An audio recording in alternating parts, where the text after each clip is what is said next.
મેં જે ખુલ્લો પત્ર રાજકોટના કરદાતાઓના પ્રશ્ન કરીને લખ્યો છે એમાં માત્ર ડિમોલેશન નહીં, અન્ય ભ્રષ્ટાચારોની પણ બાબત મેં ઉલ્લેખ કર્યો છે.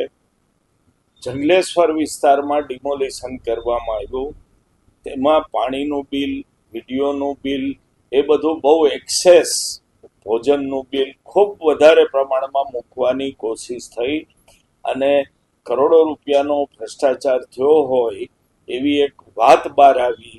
એ પછી મેયરે અને સ્ટેન્ડિંગ ચેરમેને એ બધા બિલો અટકાવ્યા. પ્રશ્ન ત્યાં નથી.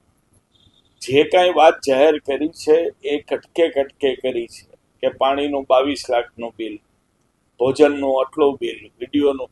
પણ જ્યારે તમે ડિમોલિશન કરો છો ત્યારે જેસીબી પણ આવ્યા હતા, બુલડોઝર પણ આવ્યા હતા, ટ્રેક્ટરો પણ થયા છે જે ભરતી કાટમાળ ખસેડ્યો એના.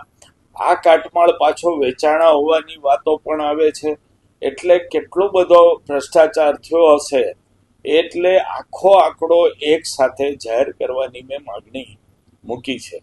બીજી વાત એ છે કે કોરોના વખતે જંગલેશ્વરમાં પતરા મારવામાં આવ્યા હતા. અમને એવી રજૂઆત કરવામાં આવી છે કે પતરા મારવાનો ખર્ચો 3 કરોડ રૂપિયાનો કોર્પોરેશને મંજૂર કર્યો છે. અમે એની ઉપર તપાસ કરી રહ્યા છે. અમને જે રજૂઆત થઈ છે એમાં પતરા કાઢ્યા પછી પતરા ક્યાં ગયા કોરોના પત્યા પછી? એ વેચાણા હશે. આમ ઘણા બધા મુદ્દાઓ એવા નીકળ્યા છે. અધિકારીઓને ભ્રષ્ટાચાર કરવા માટે એક વ્યવસ્થા કરી દેવામાં આવી. એબસ્ટેકના નામે કેશ ઓન હેન્ડ ઉપાડવાની છૂટ આપવામાં આવી. અધિકારી આજ 2 લાખ રૂપિયા કોર્પોરેશનમાંથી ઉપાડી દે.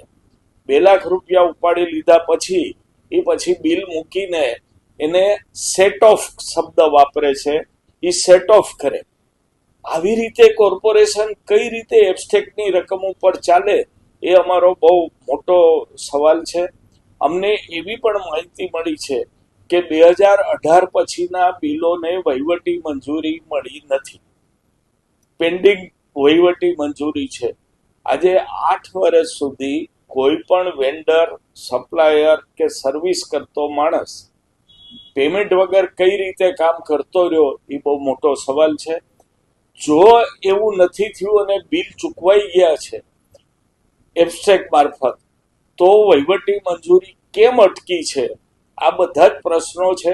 પુષ્કરભાઈ પટેલ, ભાઈ જયમીનભાઈ ઠાકર અને જ્યારે પ્રદીપભાઈ ડવ જ્યારે મેયર હતા ત્યારના આ બધા બિલો સહિતની વસ્તુઓ વહીવટી મંજૂરીમાંથી પેન્ડિંગ પડી છે.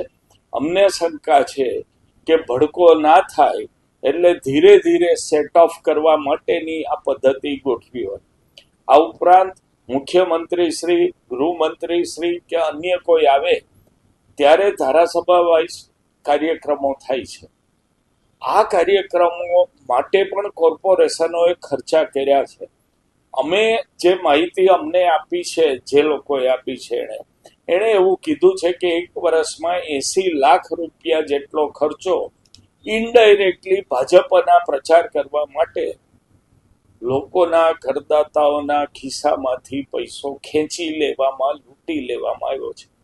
આ પત્રમાં બધી વિગત છે અને મેં કહ્યું છે કે કમિશનર જો જવાબ નહીં આપે તો આવતા દિવસોમાં કોંગ્રેસના ચૂંટાયેલા કોર્પોરેટરો જનરલ બોર્ડમાં આ પ્રશ્ન રજૂ કરશે.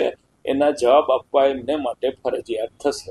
કોઈ પણ તપાસનો એક નિયમ છે કે કાંઈ સ્વાયત્ત માણસ કરે, દાખલા તરીકે રિટાયર્ડ ન્યાયાધીશ અથવા જે અધિકારીઓની સહીથી ગડબડ, ગોટાળો, ભ્રષ્ટાચાર કટકી થઈ છે એનાથી ઉપરના અધિકારી તપાસ કરે.